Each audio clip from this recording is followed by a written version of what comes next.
66 000 défaillances d'entreprises en 2024. Mais dis-moi pas que c'est pas vrai! Alors ces défaillances d'entreprises, elles concernent principalement les petites entreprises jusqu'à 49 salariés et les entreprises intermédiaires jusqu'à 5000 salariés, avec une hausse de 60% des défaillances par rapport à la moyenne avant la crise Covid entre 2017 et 2019. Pour les très petites entreprises jusqu'à 9 salariés, cette hausse est de 16%. Alors on pourrait se dire que l'État fournissant la majeure partie de ses subventions aux grandes entreprises, il serait opportun de les réorienter vers les PME. On pourrait aussi se dire que l'État n'a pas à intervenir dans l'économie et prôner la main invisible des marchés. Mais cela serait oublier que l'État a permis à de nombreuses entreprises de résister à la crise Covid au travers d'un certain nombre d'aides d'urgence. Mais alors, quels sont les facteurs explicatifs de ces défaillances records?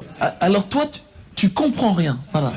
Alors tout d'abord, la hausse du prix de l'énergie à partir de 2021 et la reprise du commerce international qui a joué sur les prix. Et puis la hausse des taux d'intérêt directeurs par la Banque européenne à partir de 2022, lorsque la Banque centrale européenne a augmenté ses taux d'intérêt directeurs pour contenir l'inflation, la hausse du crédit a pénalisé les entreprises. En analysant un petit peu plus finement ces défaillances d'entreprises, on constate qu'elles touchent principalement les petites entreprises et les entreprises intermédiaires, mais moins les micro-entreprises.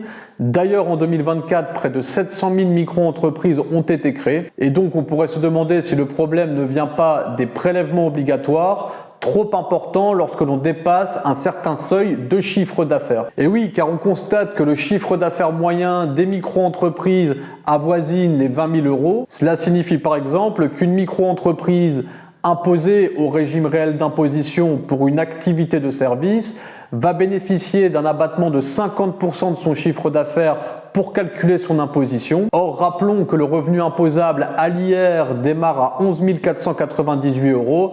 Cela signifie que cette micro-entreprise ne sera pas imposée. Ajoutez au fait que le micro-entreprise bien souvent représente un complément de salaire, on peut aussi se dire que certains créent leur micro-entreprise puis la délaissent quand leur activité salariée s'améliore. Tout cela pour dire que ces défaillances d'entreprise touchent principalement des entreprises qui embauchent entre 49 et 5000 salariés et qu'il est à craindre une forte hausse du chômage. J'espère que cette vidéo t'a plu et qu'elle t'aura permis d'en savoir un peu plus sur les défaillances d'entreprise et l'économie en général. D'ici à la prochaine vidéo, abonne-toi, ciao!